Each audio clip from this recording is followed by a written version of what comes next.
Howdy, folks, and welcome to another deep dive here at Academia BSB. Y'all know we love exploring the world of language learning with ya. And a warm welcome from the Sunshine State.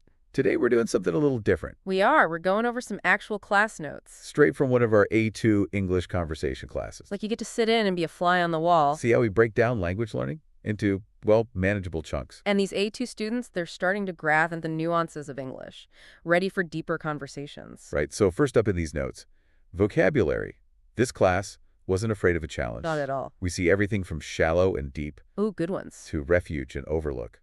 I love how those words, they go beyond their literal meanings, Oh, absolutely. Think about shallow versus deep. We use them for conversations, relationships, even our understanding of the world. That's so true. And it reminds me, we always encourage our students to think about the connotations of words, not just, the dictionary definitions. Because once you start seeing those deeper layers of meaning, conversations become so much richer. You can express yourself better and connect with others on a deeper level. You hit the nail on the head. Now, another set of words that caught my eye in these notes. Cough, coffee, cafe, and cafeteria. They seem straightforward enough, but they can be tricky, huh? Oh, for sure. Especially for English language learners, the pronunciation, those subtle differences can trip you up. And we really spend a lot of time in our classes focusing on those tricky sounds. Absolutely, we do. It's not just about getting the words right, it's about saying them confidently. Confidence is key. We create that supportive environment where students can practice and refine their pronunciation without feeling self-conscious. Exactly. Now, moving on from those everyday words, we see some more sophisticated vocabulary here. Bond, nuance, breathe, garden. These words, they add depth and color to your English. I particularly love nuance, It highlights that things aren't always black and white. There are shades of meaning everywhere. And being able to recognize those nuances, it's key to really good communication. And speaking of shades of meaning, let's not overlook refuge, harsh, and overlook itself. Those are powerful words. They are. They evoke strong emotions and imagery. Refuge, particularly, it speaks to that universal human need, for safety and security. Whether it's a physical space or an emotional state, we all seek refuge from the storms of life. You know what? That ties in perfectly with the theme of our short story, A Veteran Friendship, which we'll discuss later. It explores how veterans find refuge in each other's company. They share their experiences and support one another through tough times. Exactly. Deep connections and shared understanding. But before we get ahead of ourselves, back to that vocabulary list, we've got considerable, benefit, carbon dioxide, pollutant, acre, asphalt, concrete, and metal. A whole cluster of words related to the environment. And let me tell you, these words, more relevant than ever. As historians, we see how environmental issues have shaped human history.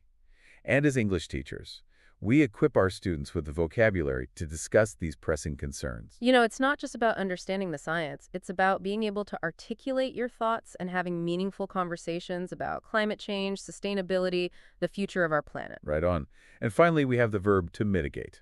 I sound a little fancy, but it's essential for understanding how we can address those environmental challenges. Absolutely. It's about taking action to lessen those negative impacts, finding solutions, making a difference. And that's what we try to instill in our students, that belief they can use their voices to make a positive impact on the world. You know what? Before we move on to pronunciation, I want to go back to that word refuge. It really resonated with me. I'm curious your thoughts on its significance in this particular class.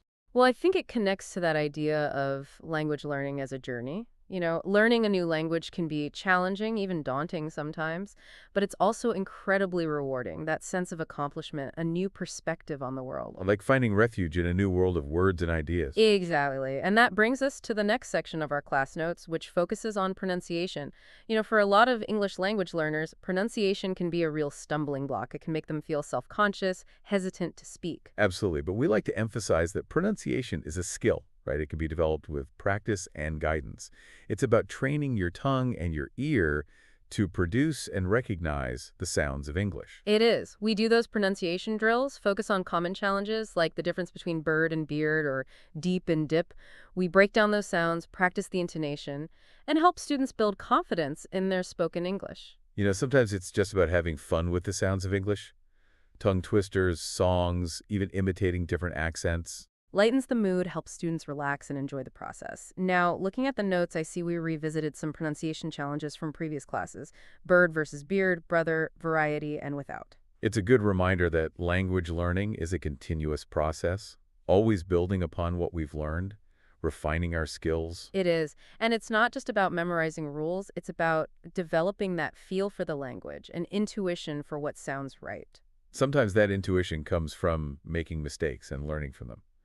I remember when I first started learning Portuguese, I kept mixing up the words for beach and pregnant. Oh my, that must have led to some interesting conversations. It sure did, but it taught me the importance of paying attention to context and not being afraid to laugh at myself. That's the spirit. Now, besides those repeat offenders, we introduced some new pronunciation challenges in this class. Cucumber, absorb, refuge, overlook, considerable, environmental, semestra, and acre. Those are just a few examples. We try to expose our student to a wide range of vocabulary and pronunciation challenges, pushing them to expand their comfort zones and become more fluent speakers of English. We do. So let's dive into a few of those pronunciation challenges. Starting with those that often trip up English language learners, cucumber is one that always comes to mind. It is. It's that combination of sounds, especially for those who aren't used to the Q and cum sounds in English. We break it down syllable by syllable, focusing on the placement of the tongue and the movement of the mouth. We do. And then there's absorb, another tricky one because of that B sound following the S. We show them how to slightly voice the B to create that smooth transition between the sounds. Right. And we can't forget refuge and overlook, two words that can be challenging because of the stress patterns. Refuge has the emphasis on the first syllable REH-fied, while overlook has the stress on the first syllable of overlook. It's all about getting that rhythm and flow just right. It is. That rhythm and flow are so important for sounding natural and confident when you speak English. You know, it's kind of like dancing. You got to feel the beat and move with it. That's a great analogy. And speaking of feeling the beat, let's move on to the next section of our class notes, language usage.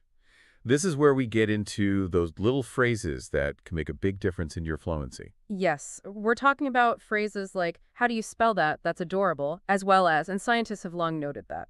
They might seem simple, but they're the building blocks of conversation. They are. And what's so interesting is how these phrases reflect the culture of English-speaking countries. Take "that's adorable," for example. You hear it all the time. Complimenting a baby's outfit, expressing appreciation for a thoughtful gesture. Exactly. It's that touch of warmth and affection so common in American culture, and it shows how language isn't just about conveying information. It's about expressing emotions, building relationships, and navigating social situations. Now imagine trying to have a conversation about climate change without knowing how to say, "Scientists have long noted that." You wouldn't be able to effectively participate in the discussion. Right, or trying to clarify a spelling without knowing how to ask, how do you spell that? These seemingly simple phrases, essential for clear communication and active participation. And that's what we aim for at Academia BSB, to give our students the tools to not just speak English, but to communicate effectively in real-world situations, to express their thoughts, share their ideas, and connect with others on a meaningful level. Absolutely. And it's not just about mastering grammar and vocabulary. It's about understanding the nuances of the language, the cultural context, the unspoken rules of communication. And that brings us to the next section of our class notes, idiomatic expressions. Those quirky phrases that don't always make sense literally, but add color and personality to the language. Yes. Now, looking at the notes, I see this section is blank. Does that mean we didn't cover any idiomatic expressions in this class? Good question. Not at all. It just means we integrate them naturally into other sections, weaving them into the fabric of our conversations. Exactly. So instead of a separate lesson on idiomatic expressions, we sprinkle them throughout the class. We demonstrate how they're used in context. We do. We want our students to experience the language organically, to hear those idiomatic expressions in action, and gradually incorporate them into their own vocabulary. You know, sometimes those idiomatic expressions could be a source of humor and amusement. They offer a glimpse into the culture and how people think. They're like little puzzles to solve. And once you crack the code, they're incredibly rewarding. They add depth and sophistication to your English. And speaking of puzzles, let's move on to a section that often feels like a linguistic labyrinth for English language learners. Phrasal verbs. Ah, yes. Those combinations of verbs and prepositions, they can seem so unpredictable and confusing. But they're an essential part of English, right? Mastering them can really enhance your fluency and naturalness. Absolutely. That's why we dedicate a good chunk of class time to breaking down those phrasal verbs, explaining the logic behind them, and providing lots of examples. Now, looking at the notes, I see we focused on phrasal verbs with up, down, at, in, on, and out in this class. These are some of the most common prepositions used in phrasal verbs.